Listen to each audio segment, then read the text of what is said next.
नमस्कार, मैं हूं संजय शर्मा। आप देख रहे हैं 4 PM न्यूज नेटवर्क। पिछले 2 हफ्तों से राजीव जी अपना प्रोग्राम नहीं कर पा रहे थे क्योंकि बिटिया की शादी थी। बहुत सारे मेल, फोन लगातार संडे को मेरे पास आते थे, राजीव जी कहाँ हैं? राजीव जी कहाँ हैं? मुझे भी उनसे कई बातें करनी थी। मुझे पूछना था कि आपकी लगातार भविष्यवाणियां गलत हुई हैं। लोग मेरी मजाक उड़ा रहे हैं, लोग आपकी मजाक उड़ा रहे हैं, क्यों भविष्यवाणी गलत हुई? बता दूं, राजीव जी पढ़े लिखे इंजीनियर हैं, फिर ज्योतिष शास्त्र में आ गए। कई भविष्यवाणियां सही हुई हैं, कई गलत हुई हैं, और मैं हमेशा उनके प्रोग्राम से पहले कहता हूँ कि अगर आपको ज्योतिष में रुचि हो तो ये प्रोग्राम देखिए, वरना बिल्कुल मत देखिए। मेरी ज्योतिष में रुचि है, इसलिए मैं प्रोग्राम करता हूँ। बहुत शानदार बातचीत हुई है आज। मैंने पूछा कि कांग्रेस अब ईवीएम के खिलाफ एक बड़ा अभियान चलाने जा रही है। इस अभियान का अंत कहां तक होगा? चंद चूड़ के लिए उन्होंने कहा था कि आखिर का समय खराब रहेगा, तो आखिर प्रधानमंत्री उनके यहाँ गणेश आरती करने क्यों पहुंचे और चंद चूड़ ने वो तस्वीरें वायरल क्यों होने दी? मैंने पूछा उनसे कि प्रियंका गांधी का भविष्य क्या है। ऐसी तमाम बातें आज इस साक्षात्कार में हैं, इस इंटरव्यू में आप सुनेंगे तो मजा आएगा। एक अनुरोध और आपसे, 4 PM म्यूजिक पे एक ऐसे नौजवान की कहानी हम लेकर आए हैं। शशि भूषण समद नाम है उनका। आप सुनेंगे तो उनके आपकी आंखों में आंसू आ जाएंगे। इस नौजवान की हिम्मत को आप सराहिएगा। 4 PM म्यूजिक भी आप ज्वाइन करिएगा, सब्सक्राइब करिएगा, और शशि भूषण की जीवन की कहानी जरूर सुनिएगा। आपको हृदय के हर तार को झंझोर देगी और आप कहेंगे, ईश्वर तेरा बहुत शुक्रिया, हमें जो मिला है वो बहुत कुछ है। जरूर सुनिएगा 4 PM म्यूजिक, शशि भूषण की कहानी। चलते हैं राजीव जी के पास, आपसे इस अनुरोध के साथ कि चैनल को सब्सक्राइब और ज्वाइन करना ना भूलें। 4 PM न्यूज नेटवर्क में स्वागत है राजीव जी आपका। पिछले 15 दिनों से मेरी बड़ी मुसीबत थी। मैं जिधर जाता था एक सवाल जरूर होता था कि राजीव जी कहाँ है, राजीव जी का प्रोग्राम संडे को क्यों नहीं आ रहा। अब मैंने एक दिन कहा भी था वीडियो में कि राजीव जी की प्यारी प्यारी बिटिया की शादी है, और थोड़ा 15 दिन बिजी रहेंगे, 2 हफ्ते प्रोग्राम नहीं करेंगे। लेकिन भैया लोग गजब परेशान हो गए थे, भाई राजीव जी को जल्दी बुलाओ, जल्दी बुलाओ। तो बहुत अच्छी शानदार शादी हुई। मैं सौभाग्य है मेरा कि मैं भी बिटिया के इस विवाह में शामिल हुआ। आपका मैंने देखा कितना भव्य आयोजन, और आपको बधाई इस बात के लिए कि आपका दामाद ऑस्ट्रेलिया निवासी है, लेकिन किस तरह से उसने आपके रीति रिवाजों को अपनाया। आप खुद आप इतना बढ़िया सुंदरकांड और हनुमान जी की आरती गा रहे थे, और वो विदेश में रहने वाला वहीं का नागरिक, और कितने प्यार से वो आपकी हिंदू रीति रिवाज को, पूजा पद्धति को समझ रहा था और कर रहा था। तो आप सबको बधाई, और बहुत दिनों बाद आप आए हैं तो आपका स्वागत। और इस बीच में एक आपके आशीर्वाद से जो 4 PM म्यूजिक की बात हुई थी, तो हम लोगों ने शुरू में गाना बनाया था। एक प्रयागराज में एक लड़का था जो गाड़ी साफ कर रहा था, और उसको हम मुंबई ले गए। मुंबई में मतलब उसको बेचारे को समझाया पहले, तो गाड़ी साफ करते करते गैराज से बम्बई गया, उसके बाल कटवाए, उसको कपड़े नए दिलवाए, फिर इसके लिए गाना लिखवाया, गाने का रियाज कराया, बहुत अच्छा गाना उसने गाया। उसके बाद एक नौजवान है शशि भूषण, जब मुझसे हम्म। मिलने आया तो वो 40 तरह के यंत्र बजा लेता है। ओहो। हारमोनियम, वायलिन, तबला, हर चीज, सारे तरह के।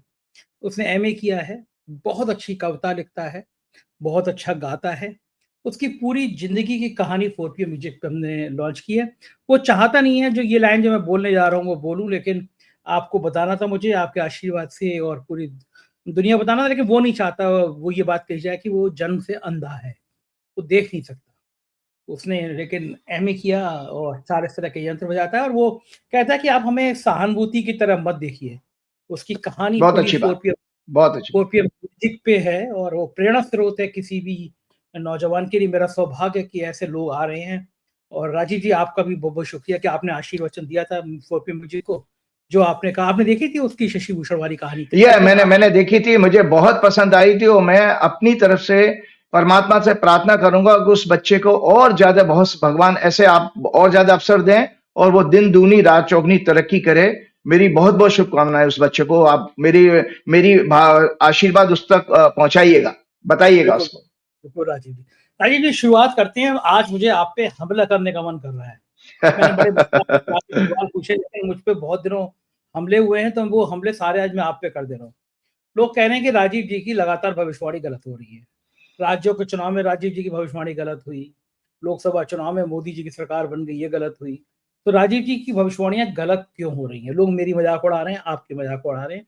तो सबसे पहले आज इस बात की शुरुआत करिए कि आपकी भविष्यवाणियां गलत क्यों हो रही हैं। हाँ, बहुत अच्छी बात आपने कही। देखो, ऐसा है कि जहां तक भविष्यवाणी की बात है, मैं हमेशा आप लोगों को बताता हूं कि ये एक वैदिक मैथमेटिक्स है, गणना है, और समटाइम्स कुछ हो सकता है इनपुट्स अगर हमारे पास पूरे ना हो तो संभावना ये रहती है। लेकिन जहां तक भारतवर्ष के किसी भी चुनाव की बात है, चैलेंज है मेरा, किसी भी चुनाव, चाहे वो 2019 का लोकसभा चुनाव हो या बाद में हुए राज्यों के चुनाव हो, और आपके पिछले जो 3 चुनावों में जो दर्शकों, जब से मैं आपसे जुड़ा था 3 राज्यों की भविष्यवाणियों में, वो छत्तीसगढ़, मध्य प्रदेश, राजस्थान की जो गलत हुई थी, और उसके बाद हरियाणा, और उसके बाद अभी आप महाराष्ट्र की भी बात करेंगे, और उसके बाद ट्रंप की भी बात करेंगे।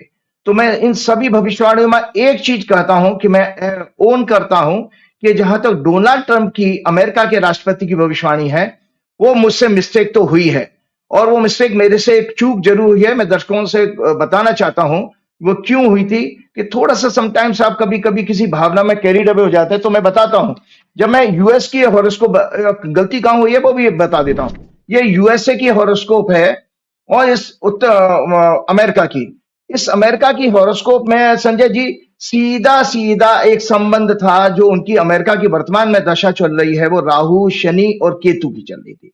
राहु अमेरिका की इस कुंडली में 12वें घर में है, और क्या नाम है जो है केतु इनके 6वें घर में है, और शनि इनकी कुंडली में जो है आपके दूसरे घर में है।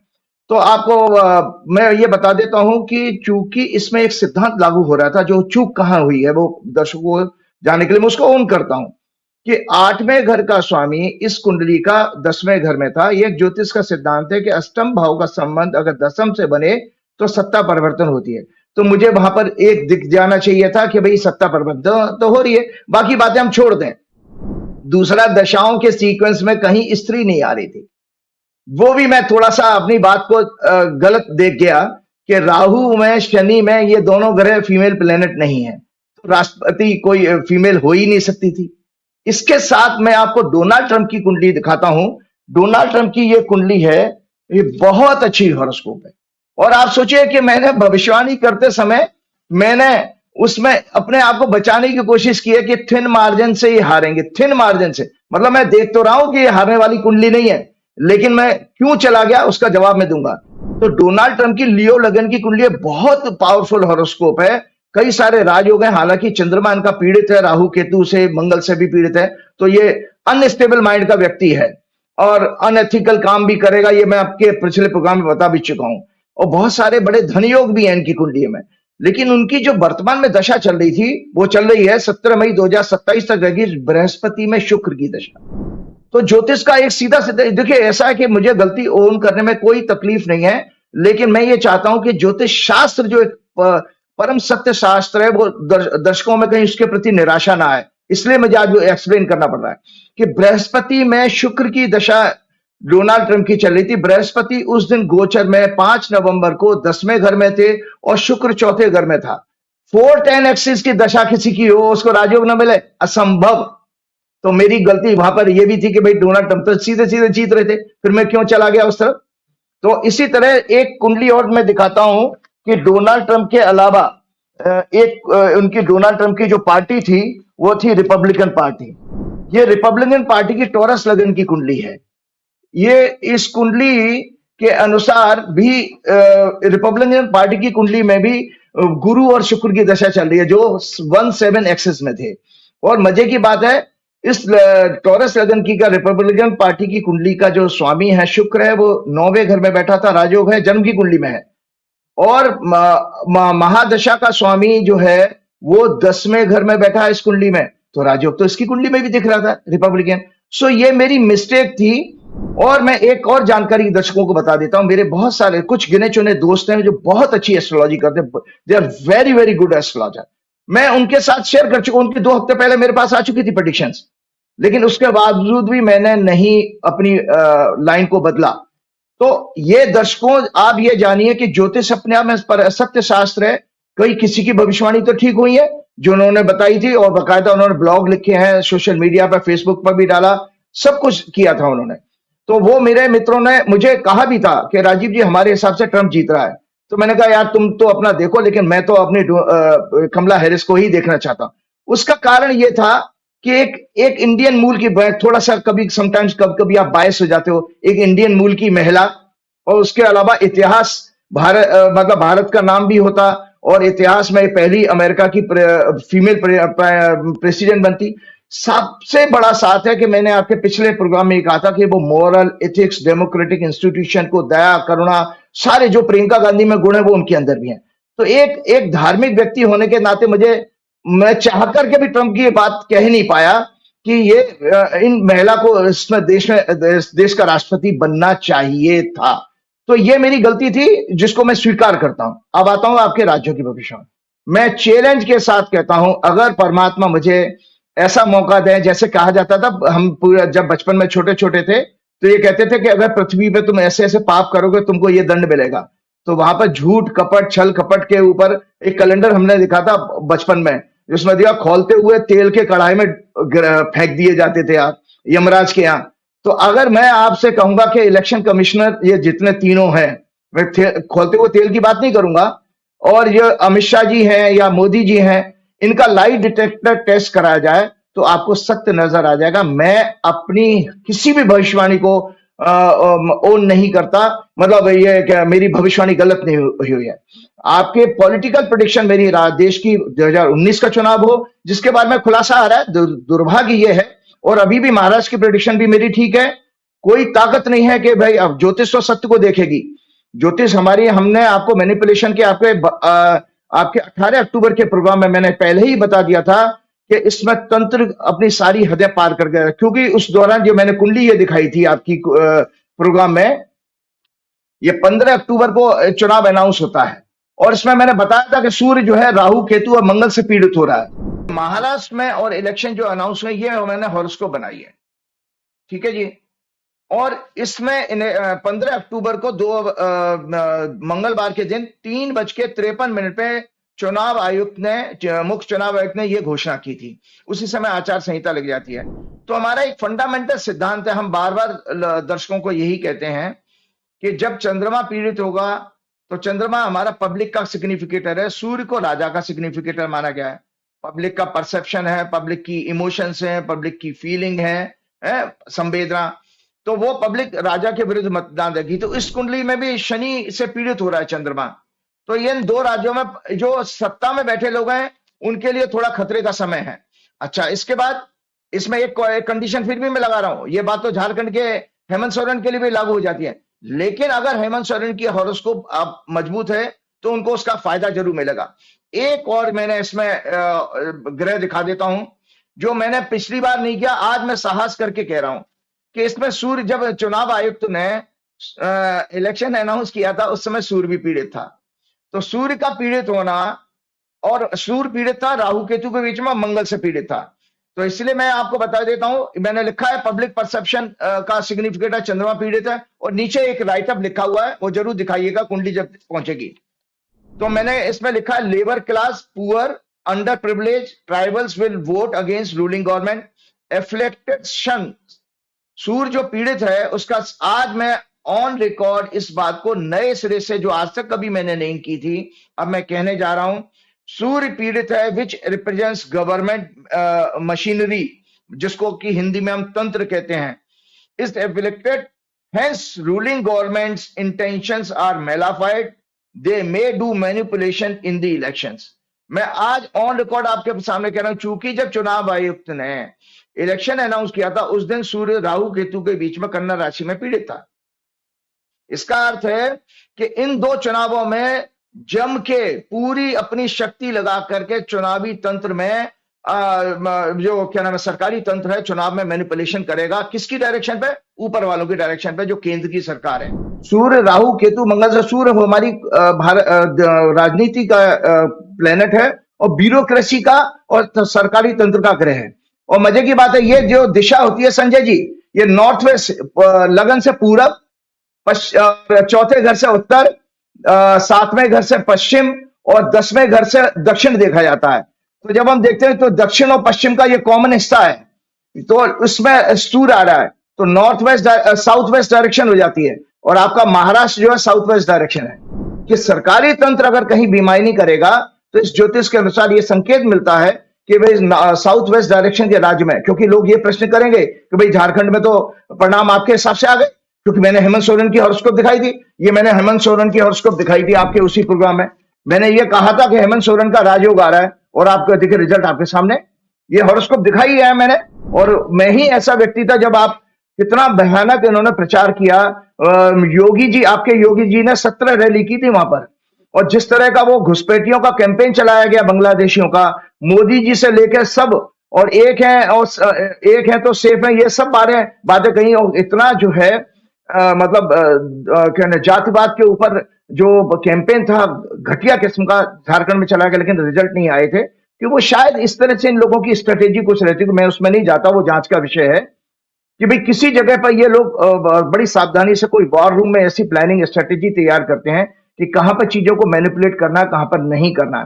तो महाराष्ट्र का चुनाव का परिणाम अब धीरे धीरे, जैसे आप लोगों की वीडियो यूट्यूब भी, आप बहुत सारे लोग प्रोग्राम भी कर रहे हैं, उस पर भी मैं सत्य में आता हूं कि कितना जबरदस्त रूप से इसमें डिफरेंसेस आ रहे हैं काउंटिंग में। और उसका कई सारा कारण है, क्योंकि जब मैं आपको बता रहा हूं, मैंने आपके प्रोग्राम में फिर से दोबारा उस बात को रिपीट करूंगा, 2000 पिछला गुजरात का जब चुनाव हुआ था, तो कांग्रेस के एक बड़े नेता ने मुझे ये कहा था कि भाई आपके मित्र हैं चीफ इलेक्शन कमिश्नर, उनको आप कहिए कि भाई 11% वोट कैसे बढ़ गए लास्ट डे में। तो ये मैंने उनको पर्सनली जब मैंने मैसेज किया, मैंने पहले तो नेता महोदय को क्या इनके खिलाफ कोर्ट केस कर दो, उनको जेल भेजो, और वही मैसेज मैंने राजीव कुमार जी को भी फॉरवर्ड कर दिया। तो राजीव कुमार जी का तुरंत जो है व्हाट्सएप पे कॉल आया मेरे से, और मेरे से उन्होंने बातचीत की और समझाने लगे, नहीं ये है वो है ले है। खैर उसमें हम नहीं जाते। अब मैं आपको बताता हूं कि देखिए किस तरह के फ्रॉड हो रहे हैं। दरअसल सबसे बड़ी बात यह है कि आपके इलेक्शन की जो गड़बड़ियों का है, राजस्थान, मैं पहले मैं एक प्रोग्राम सुन रहा था, तो आज दर्शकों की, चूंकि मेरे आपके प्रोग्राम की बहुत सारी व्यूज हैं, तो मुझे मैंने अच्छी पॉलिटिकल पार्टीज के प्रेस कॉन्फ्रेंस में भी इतने व्यूज नहीं आते हैं, तो मेरा एक धर्म बनता है कि मैं उस सत्य को लोगों के सामने कहूं। बहुत सारे लोग मेरे ऊपर विश्वास करते हैं। लोकसभा का जो चुनाव हुआ था आपका 2024 का, उसमें लगभग 4,65,00,000 वोट बढ़े थे। टोटल 4,65,00,000 वोट बढ़े थे। राजस्थान में 25 सीटें हैं, 39,30,000 वोट बढ़े, मतलब पर कॉन्स्टिट्यूंसी 1,17,000 वोट बढ़ गए। बिहार में 40 सीटें हैं, 11,60,000 वोट बढ़े, प्रति सीट 29,000 वोट बढ़े। हरियाणा में 10 सीटें हैं, 12,91,000 वोट बढ़े, 91,000 प्रति सीट बढ़े। और मध्य प्रदेश में 29 सीटें हैं, 21 लाख वोट बढ़े, 71,000 प्रति सीट। तेलंगाना में 14,22,000, 83,000 प्रति सीट। आसाम में 15 लाख बढ़े, 1,07,000 प्रति सीट। ये सब गड़बड़ी लोकसभा की 79 सीट पर हुई है। और ये आंकड़े कहां से आए हैं? ये बकायदा सुप्रीम कोर्ट में केस एडीआर ने और 2 सामाजिक संस्थाओं ने जो चुनाव रिफॉर्म पर और देश में नाना प्रकार के जो डेमोक्रेसी से रिलेटेड खिलवाड़ होता है उस पर जाते हैं, उनके हैं।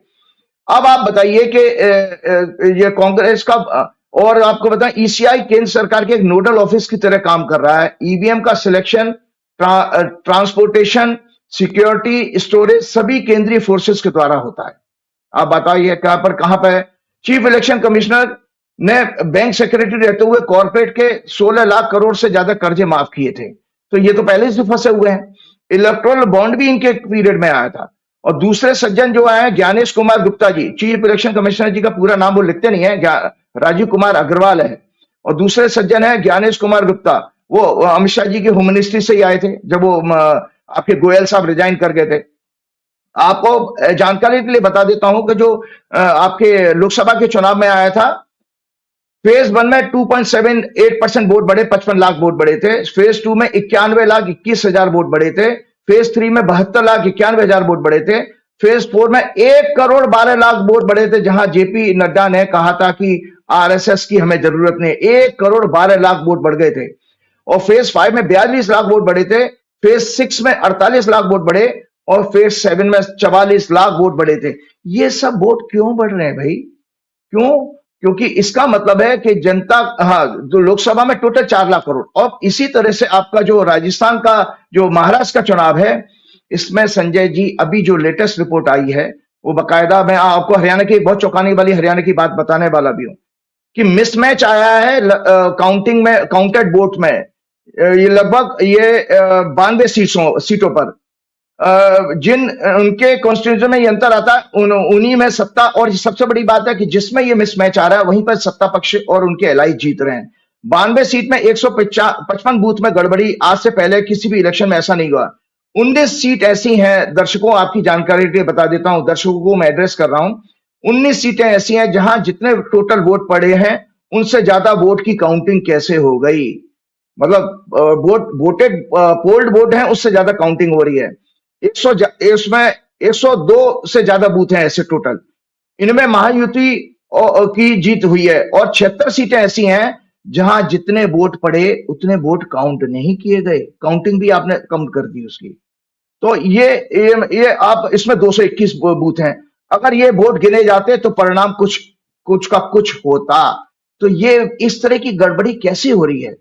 आप एक बहुत बड़ी दर्शकों की जानकारी के लिए बता देता हूं कि एक प्रोग्राम में मैंने देखा, रिनाउंड व्यक्ति थे जो हैं डॉक्टर देश पांडे, वो ईवीएम और इलेक्ट्रॉनिक मशीन्स के एक्सपर्ट हैं। उन्होंने सीधी सीधी बात की कि भाई 3 जो मशीन है, ईवीएम, आपका व्यापार वीवीपैट मशीन और एक कंट्रोल यूनिट होती है। तो उन्होंने कहा कि कंट्रोल यूनिट चेंज की जा सकती है। उन्होंने माना कि अगर 99% बैटरी आ रही है तो ये कंट्रोल यूनिट चेंज की जा सकती है। वो कब की जा सकती है, कब नहीं की जा सकती है, वो बता दे रहा हूं। वो ये कहते हैं कि अगर वीवीपैट और कंट्रोल यूनिट की इलेक्ट्रॉनिक पेयरिंग हो जाए, इलेक्ट्रॉनिक पेयरिंग हो जाएगी तो एक दूसरे को सीरियल नंबर को पढ़ लेंगे, वो मेमोरी में आ जाएगा उनके। जैसे वीवीपैट और कंट्रोल यूनिट की अगर पेयरिंग करा दी जाए, इलेक्ट्रॉनिक पेयरिंग, इसको फ्रॉड को रोकने के लिए, तो वीवीपैट उसका सीरियल नंबर पकड़ लेगा और कंट्रोल यूनिट वीवीपैट का सीरियल नंबर पकड़ लेगा। ये इलेक्ट्रॉनिक पेयरिंग का आज तक इलेक्शन कमीशन ने कोई भी सबूत नहीं दिया है। अब इसमें क्या होता है कि अगर ऐसा नहीं हुआ तो बाद में कंट्रोल यूनिट चेंज करके आप वोटिंग को बदल सकते हो, ये सीधा उन्होंने कहा था। और इसके अलावा ईसीआई, आपका जो इलेक्शन कमीशन है, जो ये कहता है कि ईवीएम एक कैलकुलेटर की तरह से है। संजय जी, आप बाजार में कैलकुलेटर खरीदने जाएंगे तो कैलकुलेटर में 2 + 2 करेंगे तो 4 रिजल्ट आएगा, उसको 1 लाख बार करोगे तो 1 लाख बार भी 4 ही आएगा। तो फिर फिगर तो चेंज नहीं हो सकती। अगर बाई चांस किसी की बैटरी खराब है या कुछ है और उसका फिगर चेंज होगा तो आप उस कैलकुलेटर को नहीं खरीदते हो। तो सवाल ये आता है कि जो 4,65,00,000 वोट बढ़ जाते हैं इलेक्शन खत्म होने के बाद, वो किस नाते? सीधी सी बात है, जब ईवीएम का चुनाव हुआ और वोटिंग काउंट हुई, आपने बटन दबाया, टोटल वोट आ जाएंगे, फिर कैसे चेंज हो रहा है? तो ये इसका अर्थ है कि ईवीएम चेंज हो रही है, ये उन्होंने कहा था, क्योंकि अगर वो कैलकुलेटर है तो चेंज नहीं होना चाहिए था। और इसके अलावा उन्होंने कहा अगर ईवीएम में वोट्स की संख्या अगर बदलती है तो it is a proof itself that this device is not reliable, it is an electronic device, not a single figure should change. तो जब इवनिंग में 5 बजे के बाद ईवीएम में एक टोटल वोट आ गया, उसके बाद ये उसको कैसे बदला जा सकता है, ये प्रश्न चिन्ह ईसीआई के पास लगा हुआ है।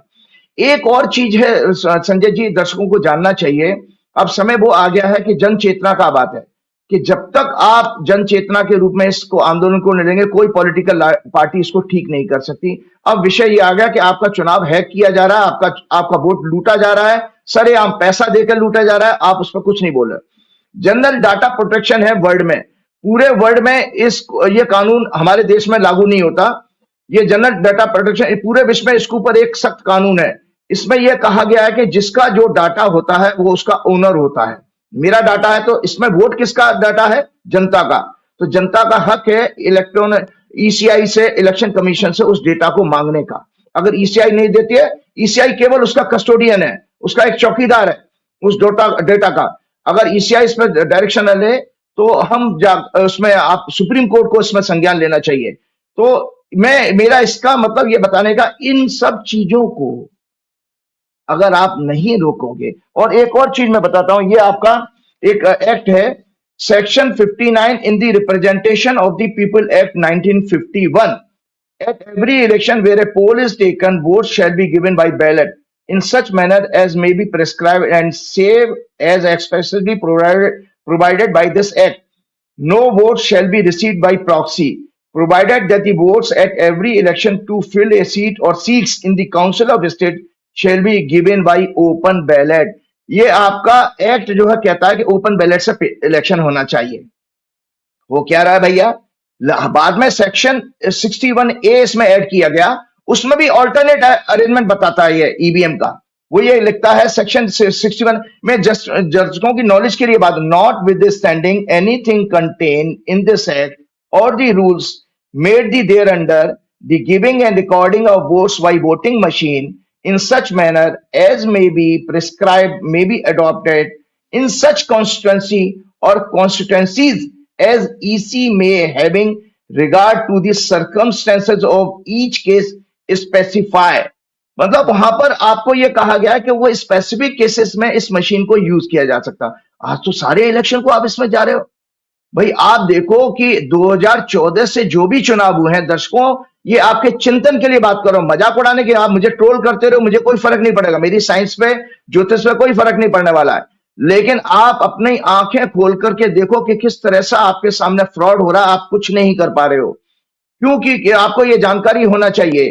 देखिए आपका जो है होता क्या है, काउंसिल, मैंने आपको पहले ही बताया था कि पूरा डिस्ट्रिक्ट एडमिनिस्ट्रेशन, मेरी बहुत सारे ऑफिसर से बात हुई है, डिस्ट्रिक्ट एडमिनिस्ट्रेशन को कहां से ऑर्डर्स आते हैं इवन चीफ सेक्रेटरी डीजीपी को भी नहीं पता है। मैं राजीव कुमार जी ने ही मुझे बताया था, पीएमओ में रहते हुए उन्होंने एक ऐसा सिस्टम डेवलप किया था कि प्रधानमंत्री कार्यालय देश के आखिरी डिस्ट्रिक्ट तक खबरें ले सकता है, जिसमें चीफ सेक्रेटरी और डीएम और सीएम को कुछ पता ही नहीं होगा। तो अब आप ये सोचिए कि एक वॉर रूम बनाया जाता है, जिसमें वॉर रूम में होम मिनिस्ट्री टोटल इसको कंट्रोल करती है, काउंटिंग को, कहां काउंटिंग ऊपर करनी है कहां नीचे करनी है, ये सब कोई ना कोई ताकत काम कर रही है। ये अब जांच का विषय है। और आपको जानकारी के बता दें, एक प्रोग्राम में सुन रहा था किसी इलेक्शन कमिश्नर्स के बारे में, तो उसमें बताया गया था कि गोयल साहब, किसी बड़े नामी ग्रामी पत्रकार ने कहा था कि गोयल साहब क्यों छोड़ के गए। गोयल साहब ने 7 फेज के जो इलेक्शन थे आपके लोकसभा के, उस पर एक अपनी फाइल में रिमार्क लिख दिया था, और वो 7 फेज के इलेक्शन की डायरेक्शन ऊपर से आई थी। ऊपर से मतलब होम मिनिस्ट्री हो या पीएमओ, मुझे नहीं पता, वो जांच का विषय। तो उस पर उन्होंने जो टिप्पणी लिख दी थी, उसके कारण उनको अपनी सीट गंवानी पड़ी, उनको इस्तीफा देने के लिए कहा गया। और उसके बाद उनकी जगह पे कौन भेजे गए, वो ज्ञानेश कुमार गुप्ता जी, जो वहीं के बाबू थे होम मिनिस्ट्री में। और आप सोचिए रिजल्ट आपके सामने। तो आप कैसे सोच सकते हो कि किसी ज्योतिषी की भविष्यवाणी हो। आप सड़कों पर आइए, मैं तो कह रहा हूं कि आप इनको लाई डिटेक्टर टेस्ट पे मोदी जी को, अमित शाह को, इलेक्शन कमिश्नर को, सारे लोगों को, और जितने रिटर्निंग ऑफिसर सबको एक भीड़ बांध के लेकर के आओ, ले लो जनता। अब जनता, आपका समय आ गया आपको पूछना है, तो ये आपको सत्य पता लग जाएगा किस तरह से आपका इलेक्शन हाईजैक किया जा रहा। अब मैं एक बहुत अच्छी प्रेडिक्शन पे आता हूं। आपने मुझे कहा था, एक सेकंड, सवाल अभी कुछ बाकी है यहाँ पे। पहली बार कांग्रेस अब सवाल उठा रही है ईवीएम के खिलाफ। जैसे भारत जोड़ो यात्रा शुरू हुई थी, कांग्रेस अब ईवीएम के खिलाफ एक ऐसा अभियान चलाने जा रही है, क्योंकि कांग्रेस को समझ में आ गया। अब कांग्रेस भी मान रही है कि गुजरात से जो धांधली शुरू हुई, गुजरात चुनाव से, उसने अब इंतहा पार कर दी। आप कितनी मेहनत से करते लड़ते रहो, जो गोदी मीडिया पत्रकार नहीं है। हमने तो देखा, मुंबई में हम रहे 15 दिन, हम दावा कर रहे हैं, हमारी 3 टीमें थी वहां पे, क्षितिज था, नफीसा थी, हयात थी, हम थे, योगेश थे, हमारी कई टीमें थी। अगर हम वहां पे 100 लोगों से बात कर रहे हैं तो 80 लोग कह रहे हैं महाविकास आघाड़ी है। कैसे आ गया, हमें खुद हैरानी है। फिर पता चला कि महाराष्ट्र में पूर्व मुख्य चुनाव आयुक्त थे कुरैशी जी, वो कह रहे हैं संभव ही नहीं है कि आज 100 वोट पड़े और 48 घंटे बाद आपने 150 वोट कर दिए, इतना अंतर आ ही नहीं सकता। महाराष्ट्र में ऐतिहासिक चुनाव करा दिया। तो पहली बार कांग्रेस को समझ में आ गया कितनी मेहनत कर ले राहुल गांधी, कितना ही बढ़िया जोश से बोले प्रियंका गांधी, कितना भी भ्रष्टाचार की कहानियां ले आए, लेकिन जब ईवीएम सेट है तो कुछ नहीं होगा। तो मेरा आपसे सवाल यह है राजीव जी कि क्या ज्योतिष शास्त्र में ऐसा भी कुछ संकेत दिख रहा होता है कि जब एक व्यवस्था के खिलाफ आम आदमी के अंदर गुस्सा पड़ रहा होता है। छात्रों की ज्यादती का जरा सा मामला उठा था और जेपी मूवमेंट खड़ा हो गया था, पूरे देश में सरकार चली गई थी। छात्रों की जरा सा मैथ का विवाद था, पूरे देश का आंदोलन बन गया। अब तो देश में विवाद ही विवाद है। अब तो छात्रों को लठाया जाता है, पीटा जाता है, उनके नौकरी छीनी जाती है, पेपर लीक की जाते हैं। लेकिन मैं इस मुद्दे पे आपके पास आना चाह रहा हूं कि अगर कांग्रेस ईवीएम को लेकर, खड़गे जी ने कहा भारत जोड़ो यात्रा, भारत जोड़ो अभियान जैसा मूवमेंट शुरू करना पड़ेगा। अगर कांग्रेस इतना बड़ा मूवमेंट शुरू करती है तो क्या इस देश से ईवीएम की विदाई आप देख सकते हैं कि ज्योतिष शास्त्र में कहीं कुछ दिखाई दे रहा है आपको? बहुत अच्छी बात। उससे पहले मैं आपको हरियाणा की इंफॉर्मेशन देता हूं कि जो हरियाणा में हमारे शहर के जो एमपी का इलेक्शन लड़े थे, एमएलए का इलेक्शन लड़े, वो मेरे पास आए थे और उन्होंने अपनी हॉरोस्कोप दिखाकर मेरे से पूछा कि हमें क्या करना चाहिए। मैंने फाइट करो, तो उन्होंने ऑलरेडी जो 20-22 लोगों ने हाईकोर्ट में वहां पे पिटीशन फाइल कर दी है। तो आपको चौंकाने वाला सच बता रहा हूं, ये अंधभक्तों को भी समझना चाहिए कि क्या हो रहा है। आपको याद होगा संजय जी, पिछले बरस आपके जो चीफ जस्टिस साहब हैं संजीव खन्ना जी, उनकी बेंच में ईवीएम का केस किया था। तो उन्हें जनता को 3 रिलीफ दी थी, अनाउंस की थी अपने जजमेंट में। एक रिलीफ ये दी थी कि अगर किसी कैंडिडेट को कहीं बूथ में गड़बड़ी है की शंका है, तो वो एक नॉमिनल फीस जमा करा के उसकी वीवीपैट स्लिप की मैचिंग करा सकता है। ठीक है, वीवीपैट स्लिप की वो एक तरह से बैलेट पेपर बन जाएगा। तो और उसके अलावा उन्होंने दूसरा ये दिया था कि इनकी वीडियोग्राफी होनी चाहिए ईच एंड एवरी मूवमेंट की, मतलब पूरी प्रोसेस की, काउंटिंग की, वोटिंग की, सबकी वीडियोग्राफी होनी चाहिए।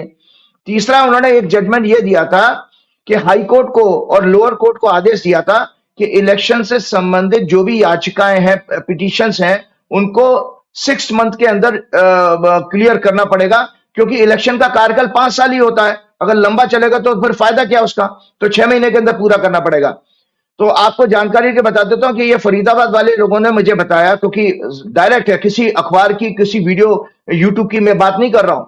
उन्होंने बताया था कि जब वो रिटर्निंग ऑफिसर जो कि डीएम होता है उसके पास गए, उन्हें 40-40 हजार रुपए जमा कराए लोगों ने, कैंडिडेट ने, और लगभग 20-22 लोगों ने। ये सच बता रहा हूं, किस तरह सुप्रीम कोर्ट के पिछले बरस के कानून की धज्जियां उड़ा दी इन लोगों ने, रिटर्निंग ऑफिसर ने। आप देखिए, एक रिटर्निंग ऑफिसर डीएम की क्या विसात है कि स्ट्रांग रूम से वो जिसमें चुनाव पड़ चुका उस ईवीएम को मंगवा के आपको काउंटिंग करा देगा वो क्या। तो आपको बताता हूं कि उन्होंने 40,000 रुपए देकर जब रिटर्निंग ऑफिसर के पास गए हैं और काउंटिंग, उसकी वीवीपैट स्लिप की मैचिंग की उन्होंने रिक्वेस्ट की, तो उन्होंने डीएम ने साफ मना कर दिया कि वो हम नहीं करा सकते। मतलब सुप्रीम कोर्ट के कंटेम्प्ट ऑफ केस, कोर्ट का केस बनता है इसके ऊपर। दूसरा बात है कि कुछ घंटों की वीडियोग्राफी गायब थी, वो भी शिकायत उन्होंने उसमें पिटीशन में फाइल करी है। और अगर आपको 1 मिनट की भी वीडियोग्राफी नहीं है तो क्रिमिनल एक्ट है, इसका मतलब चोरी हो गई, प्रूफ हो गया अपराध। तो ये जो ऑलरेडी केस हाईकोर्ट में 20 या 22 सीटों के लिए दर्ज हो चुका है हाईकोर्ट में। अब मैं आपके अगले प्रश्न पे आता हूं। 2 दिसंबर को शुक्र राशि बदल रहा है। भारत की कुंडली की बात करूंगा मैं, इंडिया के चार्ट की। तो इंडिया के चार्ट के अनुसार, एक सेकंड राजीव जी, एक सेकंड। आपके मित्र हैं चंद्रचूड़ साहब, मित्र हैं आपके, अच्छे आपके प्रोग्राम देखते थे, वो चर्चा करते थे आपके प्रोग्राम की, कई बार मुझे पता चला। लेकिन साहब, लंबित मामले तो महाराष्ट्र के भी थे।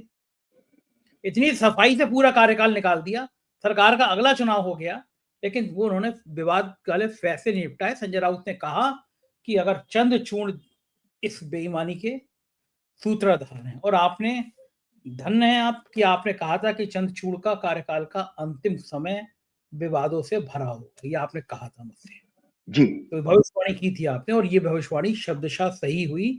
आखिर के दौर में उन्होंने प्रधानमंत्री को अपने घर पर बुला के जो गणेश जी की आरती करी, सब कुछ अपना तो बर्बाद कर लिया, फोटो वायरल करा के दिखाना चाहते थे प्राइम मिनिस्टर घर पे आए हैं, और अब एक एक करके उनके फैसले खुल रहे हैं। मैं ये बात इसलिए कर रहा हूं, आपने कहा कि इतने मामले लंबित हैं, लेकिन क्या ज्योतिष शास्त्र में ये भी दिखाई देता है ये लंबित हैं, इनका फैसला 5 साल में हो जाएगा? क्योंकि आजकल आधे जज जो हैं वो अपने कपड़ों के नीचे आरएसएस का खाकी नेकर पहन के बैठे हैं। न्यायपालिका पे बड़ी अब खराब टिप्पणी है मेरी, हो सकता है वो मुझ पे अवमानना का केस भी कर दें, लेकिन मैं कहूंगा, डंके की चोट पे कहूंगा, क्योंकि संबल जैसी जगह पे 5 नौजवान मारे गए हैं गोलियों से। वो एक सिरफिरे जज की ही भूमिका थी, जिसने आंखें बंद करके एक ही दिन में संबल में मस्जिद के सर्वे के ऑर्डर दे दिए, तो निश्चित रूप से अनैतिक थे। सुप्रीम कोर्ट ने रोक लगा दी कि इसकी रिपोर्ट नहीं आएगी, लेकिन जज किसी के भी आदेश दे रहा है। अजमेर शरीफ जैसी पाक दरगाह, एक साधु संत की दरगाह, उसके लिए ऑर्डर कर दे रहा है। तो मेरे कहने का मतलब ये है कि आप कह तो रहे हैं कि कोर्ट में गए मामले, लेकिन क्या ये अपनी परिणति तक पहुंचेंगे? कोई ग्रह ऐसा तो बीच में नहीं आके बैठ जाएगा, 5 साल तक बैठा ही है उसके ऊपर, फाइल चली नहीं, ये क्या होगा फिर इसका? हाँ, क्योंकि ऐसा ये भारत की चार्ट है, भारत की हॉरोस्कोप है, और भारत की हॉरोस्कोप में 6वां घर जो होता है वो इलेक्शन का होता है। शुक्र उसका स्वामी है, भारत का लग्नेश भी है। शुक्र अभी मकर राशि में जा रहा है 2 दिसंबर को। 2 दिसंबर को शुक्र जब मकर राशि में जाएगा, और एक सिद्धांत है, कोई खुलासा कब होता है? कोई खुलासा तब होगा जब 10वें घर का संबंध बन जाए। 10वां घर जो होता है पब्लिक डोमेन का होता है। तो जब तक 10वें घर पे उस ग्रह का योग नहीं आएगा तब तक वो खुला जो भी घटना घट रही है उसका खुलासा नहीं होगा। अब आपने जुडिशरी की बात की, तो ये जुडिशरी के हाउस में जा रहा है भारत की कुंडली में शुक्र जो है 2 दिसंबर को, और ये मंगल से भी पीड़ित होगा। तो ऐसे केस में 12वें घर का मंगल है दंडात्मक कार्रवाई का। तो यहाँ सुप्रीम कोर्ट की चेतना तो वापस आने वाली है, हायर कोर्ट की चेतना वापस आने वाली है। इसके बाद शुक्र का अगला गोचर 28 दिसंबर को कुंभ में होगा। 27 दिन का गोचर होता है। तो इन 2 महीनों में आप देखेंगे कि सुप्रीम कोर्ट, हालांकि कुछ पीरियड इसमें बर्बाद होगा वैकेशंस में, शायद विंटर की वैकेशन होती हैं इनकी, लेकिन जनवरी फरवरी तक आप देखिए इनके इस इलेक्शन से संबंधित, जो महाराष्ट्र का इलेक्शन हो, चाहे वो आपका हरियाणा का इलेक्शन हो, इसमें जनता भी, और आपको पता मंगल जो है क्रोध और आंदोलन का कारक होता है, और शुक्र जो है भारत की कुंडली का आंदोलन का कारक है। तो मैं आपको अभी से दर्शकों को बता देता हूं कि इसमें जनता का सड़कों पर आना भी दिखाई दे रहा है ग्रहों के हिसाब से, और सुप्रीम कोर्ट की चेतना भी वापस आ रही है। तो डबल मार इस सरकार को झेलनी पड़ेगी कि लोग अपने वोट के लूटे जाने को, उसको ठगा हुआ सा महसूस कर रहे हैं, उसके लिए सड़कों पर आएंगे। और साथ में सुप्रीम कोर्ट भी इसमें संज्ञान लेने वाला है। इस डेमोक्रेटिक प्रोसेस को, जो इलेक्शन किसी तरह से हाईजैक किया जा रहा है, सरेआम एकदम नकली फर्जी इलेक्शन हो रहा है इसको, और समय आ चुका है। और बाकी मैं आपको एक बता रहा हूं, जो आप खाकी नेकर वाली बात कर रहे थे जजों की, बड़ा दुख का विषय है। मैं आज जो भी मुझे भी कई बहुत सारे डिस्ट्रिक्ट और सेशन जजेस मेरे फैन बन गए हैं, मेरे प्रोग्राम देख रहे हैं और साल 1.5 साल से देख रहे हैं। मैं आज सब लोगों को एक बात कहना चाहता हूं कि आपका जो पद है, आप उसको किसी नौकरी पोस्ट की तरह से मत देखिए। वो ये सोचिए कि परमात्मा के धर्म और न्याय का आप कार्य कर रहे हैं। अगर उस कार्य को करते हुए आपने कोई भी चूक करी, किसी का फेवर किया, और संविधान जो कि हमारा धर्म शास्त्र है, देखिए एक धर्मशास्त्र हमारा आध्यात्मिक होता है, एक धर्मशास्त्र होता है देश और समाज को बचाने वाला, हर कंट्री का वो संविधान होता है। अगर संविधान के विपरीत अगर आपने कोई भी कार्य किया तो इसी जीवन में आप अपने बच्चों के समेत आप कष्ट पाएंगे। मैं इन सभी जजों को, ब्यूरोक्रेट्स को कह रहा हूं कि जो इसमें इस मोदी सरकार की चमचागिरी कर रहे हैं, अपने ही जीवन काल में बच्चों के साथ आप नाना प्रकार के कष्ट पाएंगे। आपका रिटायरमेंट इसी तरह के कोर्ट कचहरी के चक्करों में कटेगा, और नाना प्रकार की बीमारियां हरी आपको देखनी पड़ेंगी। क्योंकि आप इसमें बेसिकली जनता, जो नर और नारायण की सेवा की बात करें, अब नर के साथ में, मतलब जो नारायण को पाने का 2 रास्ते बताए गए, या तो ईश्वर का जप करिए, साधु संत हो जाइए, या पब्लिक सर्विस में जाइए। वो भी एक बहुत बड़ी ईश्वर को पाने की क्रिया है। तो उस ईश्वर को पाने की क्रिया के साथ आप भयंकर अन्याय कर रहे हैं, इसका दंड आपको इसी अपने जीवन काल में मिलेगा। मैं इससे ज्यादा कुछ नहीं कह सकता हूं। ग्रहों की स्थिति तो मैंने बताई थी कि 3 महीने वास्तव में खराब है इस सरकार के लिए, क्योंकि मंगल अभी इसमें बकरी हो जाएगा, मिथुन में जाएगा, फिर कर्क में जाएगा। मंगल अभी 4 महीने तक कहीं नहीं जाने वाला, और मंगल है भारत की कुंडली में नाना प्रकार के ह्यूमिलेशन, जो कि अभी आप स्टॉक मार्केट से लेकर के भी देखा है, वो आपको देखने वाले हैं, और भी आने वाले टाइम आगे आने वाले विषय पे आता हूं। मैं एक चीज ये पूछूंगा कि जब बात राजनीति की हो रही है, तो एक भविष्यवाणी आपने और करी थी। आपने कहा था प्रियंका गांधी बहुत जल्दी सक्रिय राजनीति में आएंगी, सदन में दिखाई देंगी। उस समय तक वायनाड की शुरुआत नहीं हुई थी, और मुझे याद है कि आपने फोरम पे, 4PM के फोरम पे आपने कहा था कि प्रियंका गांधी बहुत जल्दी संसद में दिखाई देंगी। तब लोगों ने कहा था प्रियंका गांधी अभी चुनाव नहीं लड़ेंगी, ये नहीं लड़ेंगे, लेकिन ये भविष्यवाणी भी आपकी ठीक हुई। प्रियंका गांधी जीती, हाथ में संविधान की किताब लेकर आई, और प्रियंका के आने से पूरे सदन में तस्वीर बदल गई। तो मैं उसी क्रम में और जानना चाहता हूं कि प्रियंका गांधी का अब भविष्य कैसा है। जी, प्रियंका गांधी से पहले एक आपकी परमिशन से एक शेयर करना चाहता हूं। ये विक्रम संवत की कुंडली मैंने 5 अप्रैल को आपके प्रोग्राम में शेयर करी थी, और इस विक्रम संवत की कुंडली का ये राइटअप जरूर दिखाइएगा, जो मैंने ये इसमें राइटअप आपका लिखा था। तो इसमें नीचे लिखा हुआ है, भारत की कुंडली में जो आपका लगन बनाता है संवत्सर का, भारत की कुंडली में अष्टम भाव है, और अष्टमेश गुरु पंचमेश बुध से पीड़ित है। चुनाव के घर का स्वामी शुक्र पीड़ित है, अतः चुनावी मैनिपुलेशन की संभावना है। उस समय भी देखो चुनावी मैनिपुलेशन की बात 5 अप्रैल को कर रहा हूं। ईवीएम का सॉफ्टवेयर हार्डवेयर में भी मैनिपुलेशन होगा, ये मैंने पहले ही बता दिया। और राहु वैदिक ज्योतिष के अनुसार हार्डवेयर होता है और केतु सॉफ्टवेयर होता है। विदेश में कोई फाइनेंस और डिफेंस स्कैंडल एक्सपोज होगा, विदेश में कोई finance and defence scandal expose होगा। अब आप बताइए, इससे बड़ी भविष्यवाणी आप राज्यों की झुंझुना लेके बैठे रहते हैं, दर्शक लोग ट्रोल करते हैं किसी राज्य की भविष्यवाणी जो कि टोटल मैनिपुलेशन हो रहा है, टोटल फर्जी, जिसमें ब्यूरोक्रेट सारी काउंटिंग से लेके पूरी तंत्र जो है सरकार के आगे नतमस्तक लेट गया, उसको आप बहुत बड़ी भविष्यवाणी और फेलियर मान रहे हो। आप ये भूल जाते हो कि किसी ने डिफेंस स्कैंडल आपका फाइनेंस स्कैंडल विदेश में एक्सपोज होगा, और जो अभी अमेरिका में हुआ वो सब क्या है, कितना बड़ी बात है कि आप सोचिए कि एक व्यक्ति के चलते 15 अक्टूबर को ही कह दिया था, 15 अक्टूबर को आपने हमारे प्रोग्राम में कह दिया था कि ये विदेश में एक फाइनेंस का बहुत बड़ा घोटाला सामने आने वाला है। ये आप तब सोचा भी नहीं था कि अडानी का नाम कभी वो इसलिए कहा था कि तो हमारा 2 अक्टूबर के, मैंने आपको 6 अक्टूबर के प्रोग्राम में कहा है, आपने 18 अक्टूबर के प्रोग्राम में कहा है, क्योंकि 2 अक्टूबर को सोलर इक्लिप्स पड़ा था। जो सोलर इक्लिप्स पड़ा था वो कन्या राशि में पड़ा था, वो भारत की शेयर बाजार की एक्सेस आती है। तो शेयर बाजार की कोई बड़ी महान हस्ती, बड़ी हस्ती, कोई बड़ा कॉर्पोरेट उसका खुलासा होने वाला है, ये संकेत आ गया था। और आपको बता दें तो दर्शकों की जानकारी के लिए 27 सितंबर से जो भी अभी तक एफआईज ने बिकवाली की है वो रिकॉर्ड है, हमने तो आज 4-5 साल में आज तक नहीं देखी।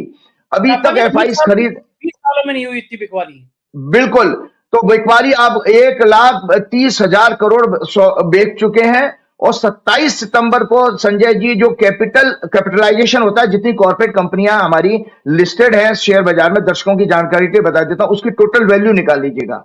वो कैपिटल लगभग 70 लाख करोड़ कम हो चुकी है। 70 लाख करोड़, मतलब जो 27 सितंबर को कैपिटल थी शेयर बाजार की, उसमें 70 लाख करोड़ का घाटा हो चुका है। और जिस कॉर्पोरेट घराने के ऊपर जी, बस मैं एक और खतरनाक बात कहूंगा कि वो जो विदेशी निवेशक हैं वो यहां से पैसा निकाले और चीन में लगा रहे हैं। खतरनाक बात ये है, उनको लग रहा है कि भारत में ड्रामा हो रहा है तो वो पैसा चीन में लगा रहे हैं। और अब जीडीपी जो आई है वो 8.4 से 5.4 पे आ गई, धड़ाम हो गया, हमारे मैन्युफैक्चरिंग फ्लो गिर गया क्योंकि लोगों का भरोसा खत्म हो गया। यही हो रहा है राजीव जी। और नहीं, इसके अलावा आप ये भी जानिए कि आपकी देश की साख कितनी गिर गई है। आज विदेशी निवेशक जब भी पैसा लगाता है प्रॉपर रिसर्च करके आते हैं, वो हमारी तरफ से मुंह उठा करके सरकार के दबाव में पैसे नहीं लगाते हैं कभी भी। आपको पता जानकारी होनी चाहिए कि हमारा तो एसबीआई एलआईसी पे केंद्र सरकार डंडा चलाए, वो खरीदने लग जाएंगे। म्यूचुअल फंड को भी आप फोन करवा दो ईडी सीबीआई से तो खरीदने लग जाएंगे, वो नहीं खरीदते हैं। वो ये देखते हैं कि जब जिस देश में कोई कानून नाम की कोई चीज नहीं है, कोई जांच नहीं हो रही है, टोटल उन्होंने देखा इस स्टॉक मार्केट का, भारत के स्टॉक मार्केट की इतनी बदनामी हुई है कि केवल मैनिपुलेशन से चल रहा है। और आप देखिए कि इलेक्शन और रिजल्ट आ रहे हैं, उस दिन एक दिन पहले चढ़ा देंगे, इलेक्शन के रिजल्ट के बाद गिरा देंगे, उसमें पब्लिक को, आम आदमी को बेवकूफ बनाया जाए। तो वो ऐसी अवस्था में अंधभक्तों को यह पता होना चाहिए कि शेयर बाजार में विदेशी निवेशक केवल चीन के कारण नहीं जा रहे हैं, बल्कि भारत की जो कॉर्पोरेट गवर्नेंस की साख गिर चुकी है कि इस देश में कॉर्पोरेट बिल्कुल टोटली सरेंडर कर चुका है, स्पाइनलेस है सरकार के आगे, उसकी कोई वजूद नहीं बचा है। और वो चोरी करने में, शेयर बाजार के जरिए पब्लिक को धोखा देने में, इन्वेस्टर के साथ धोखा कर रहा है, इसमें लगा पड़ा है। इसलिए विदेशी निवेशक यहां से चले गए और वो अभी जब तक नहीं आएंगे जब तक नरेंद्र मोदी की सरकार रहेगी। याद रखिएगा, विदेशी निवेशकों का विश्वास नरेंद्र गवर्नमेंट से गिर चुका है।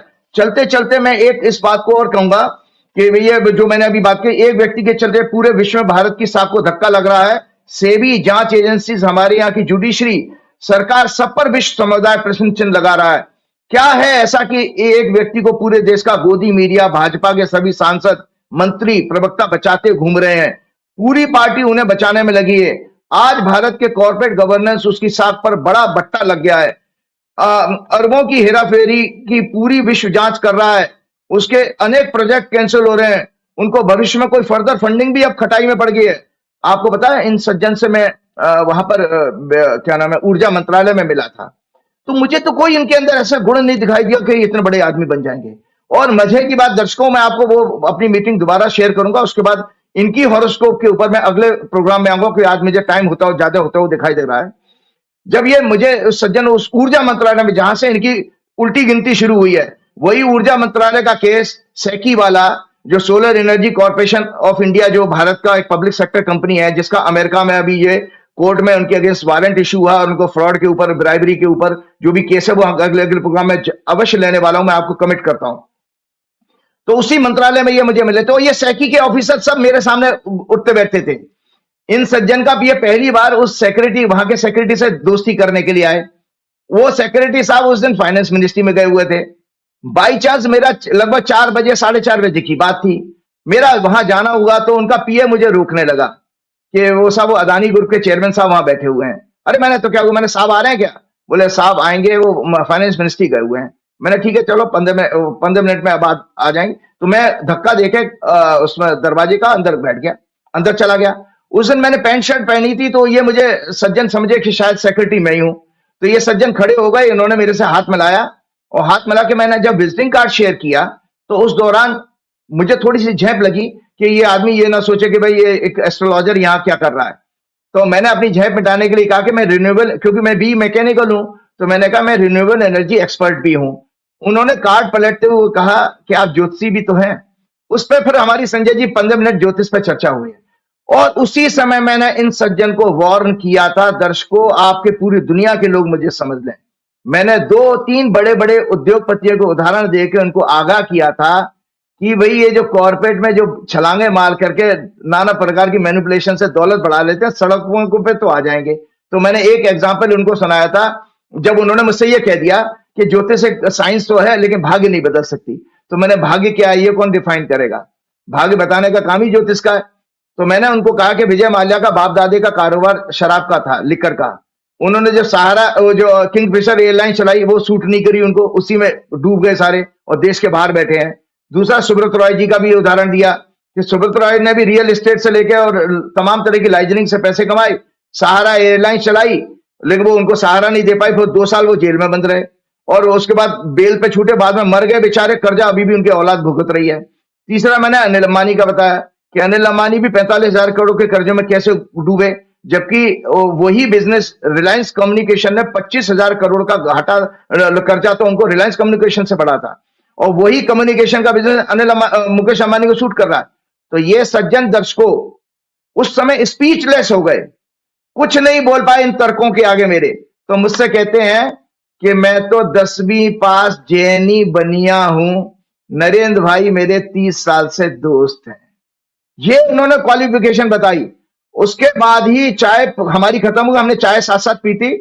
उसके बाद तब तक सेक्रेटरी साहब आ गए, ये वहां बैठ गए, तो मैं इनकी बात सुन रहा था। वहां पर भी सेक्रेटरी को धमका रहे थे ये, अरे वो आप कोई बात नहीं है, मैं पीके मिश्रा जी से कह दूंगा, फलाने मिश्रा जी से कह दूंगा, पीएमओ में मैं करा लूंगा, कि पहली मीटिंग में। तो ये सब धंधा था। आने वाले टाइम में मैं इनके ऊपर जरूर एक प्रोग्राम पूरा करूंगा अगला, और दर्शकों को वचन देता हूं। साथ साथ एक और जानकारी संजय जी देना चाहता हूं, एक धर्म संस्कृति का संदेश की बात है। बिटिया की मेरी शादी जरूर थी, क्योंकि भगवान हनुमान जी मुझे अपने साथ जोड़ दिया 2004 में। मैंने सारी अपनी स्टोरी अपने आध्यात्मिक जीवन की आप लोगों के प्रोग्राम में सुना चुका हूं। तो दर्शकों मैं बताता हूं कि मुझे समाज को संदेश देने के लिए एक मैंने कल्पना की थी कि एक अपनी बेटी की शादी को मैं एक रोल मॉडल के रूप में, आप वो फोटो जरूर दिखाइएगा, मैं आपको शेयर करूंगा, दर्शकों को दिखाइएगा।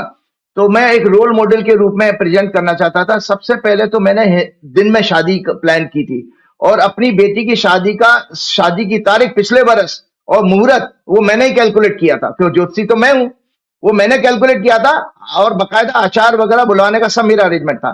तो मैं इसमें बताना चाहता था कि भाई हमारे शासनों के अनुसार रात्रि में मैरिज नहीं होती है, रात्रि में उत्सव जरूर हो सकता है।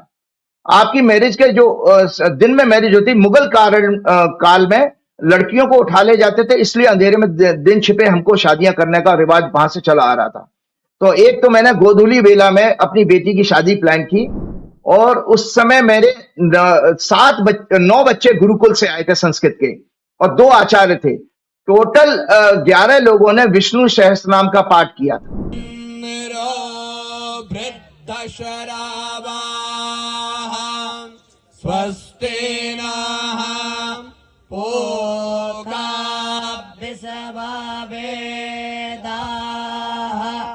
स्वस्ति नस्तार्क्ष्यो अरिष्टाने मे स्वस्ति नो बृहस्पतिर्दधातु